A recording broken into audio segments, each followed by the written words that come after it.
Nous sommes au Parlement bruxellois. Les parlementaires discutent de la déclaration gouvernementale. Il est midi, l'heure de la pause. Nous en profitons pour prendre quelques réactions. Je crois qu'on a un peu repeint piqué en vert parce que on a mis maintenant du durable dans tout.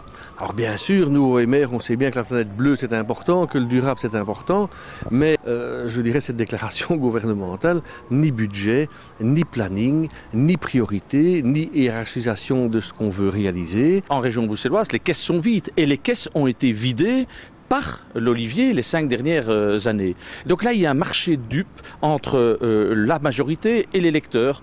On affiche des intentions intéressantes parfois, mais on ne se donne aucune contrainte en termes d'objectifs et en termes de moyens budgétaires. C'est quand même un peu curieux sur le plan du travail parlementaire et de la crédibilité du discours politique. Un petit mot maintenant sur le casting et la répartition finalement des portefeuilles.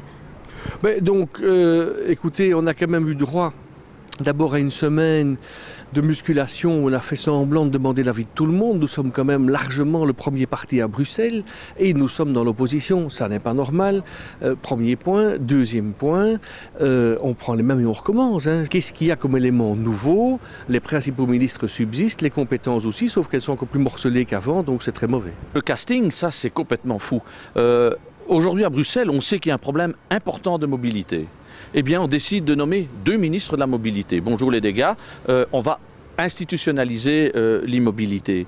Deuxièmement, en ce qui concerne l'économie, l'emploi, normalement, on devrait voir un ministre de l'économie avoir la formation. Eh bien non, la formation ira à un autre ministre. Puis, on scinde même en deux la formation francophone, entre 2 ministres. Donc, il y aura à Bruxelles 3 personnes qui vont être compétentes pour l'emploi et la formation. On a divisé les compétences là où il fallait les rassembler, là où il y avait des pôles nécessaires de synergie. On a au contraire éclaté les compétences, ce qui traduit un malaise intra-majorité où, in fine, on s'est mis d'accord sous des belles phrases, et puis quand il a fallu discuter le fromage, alors là chacun s'est battu pour avoir son petit morceau à soi. Oui, donc au regard du bilan qui peut être fait, l'avenir est un petit peu incertain.